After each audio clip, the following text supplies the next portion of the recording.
দুইটা পত্রিকা নিউজ হয়েছে, দুইটা পোর্টালে দেখলাম। এর বাইরে বাকি সাংবাদিক বন্ধুরা যে নিউজ করবেন সেটাও হয় নাই। এই যে প্রত্যেকটা ঘটনা আমরা রাস্তায় নামবো, প্রেস রিলিজ দেবো, তারপরে সাংবাদিকরা নিউজ ছাপাবে, আর নয়তো তারা তাদের হাত বন্দি। এই বাংলাদেশ আমরা দেখতে চাই নাই। নরসিংদীর খোঁজ নিলাম, অবাক করা ব্যাপার হচ্ছে শুধু ধর্ষণ না, ধর্ষণের পরে ধর্ষককে বাঁচানোর জন্য বিএনপির স্থানীয় একাধিক গ্রুপের লিডার, একাধিক নেতা একসাথে জড়িত হয়ে কমন ইন্টারেস্টে মিলিত হয়ে ধর্ষককে বাঁচাচ্ছে। আমার অবাক লাগে এই যে মিডিয়াগুলোতে তারেক রহমান কোন চেয়ারে রেখে কোন চেয়ারে বসছেন দেখুন, ভিডিও সহ ভিডিও আপলোড হয়, আবার আপলোড হয় তারেক রহমান দেখুন সচিবালয় থেকে হেঁটে হেঁটে যাচ্ছেন, সাথে মেয়েকে নিয়ে হেঁটে যাচ্ছেন। এই ভিডিও দেওয়ার জন্য সাংবাদিকদের সময় হয়, কিন্তু এলাকায় বাড়ির বাবার সামনে থেকে কিশোরীকে উঠে নিয়ে গিয়ে একাধিকবার ধর্ষণ করে হত্যা করা হয়। আর সেই ঘটনা স্থানীয় বিএনপি নেতা পুলিশকে ফোন দেয়, লোকজনকে ফোন দেয়, বাড়ির লোকজনকে হুমকি দিয়ে এলাকা ছাড়া করার ব্যবস্থা করে। তারপরে সামগ্রিক কাজে জড়িত হয় একাধিক নেতাকে, একাধিক গ্রুপ। মিডিয়া একটু ইনভেস্টিগেটিভ কিছু বের করবে সেই সুযোগ হয় না। এটা লজ্জা আমাদের জন্য। আমরা মিডিয়া ভাইদেরকে অনুরোধ করব, জুলাইয়ের গণ অভ্যুত্থানের শহীদদের বিনিময়ে আমরা বাংলাদেশ পেয়েছি। আপনারা সেই গণ অভ্যুত্থানের সঙ্গে ছিলেন, আপনারা পাহারাদার ছিলেন। অনেক ভাইরা জীবনের বিনিময়ে পাহারাদার হয়ে, অনেক সাংবাদিকরা জীবন দিয়েছিল। আমরা সুন্দর একটা বাংলাদেশ পেয়েছিলাম। এখন আবারও ফেসিবাদকে ফিরিয়ে আনতে চায় না। আপনাদের দায়িত্বশীল আচরণ আমরা আশা করি।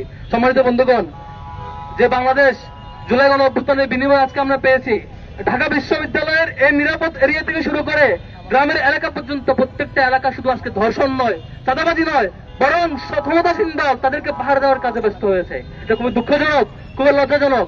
তারেক রহমানকে অনুরোধ করব, যদি এভাবে চলতে থাকে পতনের দিন আপনাদের গুনতে শুরু হতে পারে।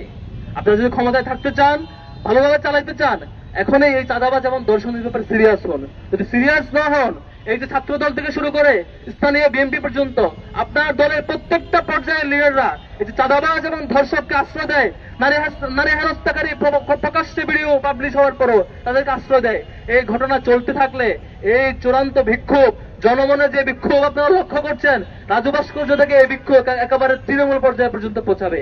এই বিক্ষোভ শুধু সরকারের বিরুদ্ধে নয়, শুধু প্রশাসনের বিরুদ্ধে নয়, আপনার দলের প্রত্যেকটা কাজের বিরুদ্ধে যেতে বাধ্য হবে। সম্মানিত বন্ধুগণ, আপনার দল বিএনপি গত 15 বছর একটা মজলুম সংগঠন ছিল, নির্যাতিত হয়েছিলেন। আমরা কখনোই আশা করি না আজকে আপনারা জালিম হবেন। আমরা কখনো আশা করি না ধর্ষণ হওয়ার পরে এই ঘটনার আপনাদের প্রত্যেকটা দলের নেতাকর্মী, মিডিয়া উইং, অ্যাক্টিভিস্ট সবাই সংগতভাবে প্রচার করবেন ঘটনা মিথ্যা, ঘটে নাই।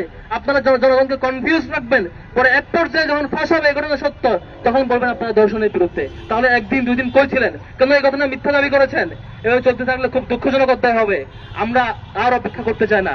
আমরা চাই আপনাদের দলের পক্ষ থেকে স্ট্যান্ড ক্লিয়ার করবেন। আপনাদের যেসব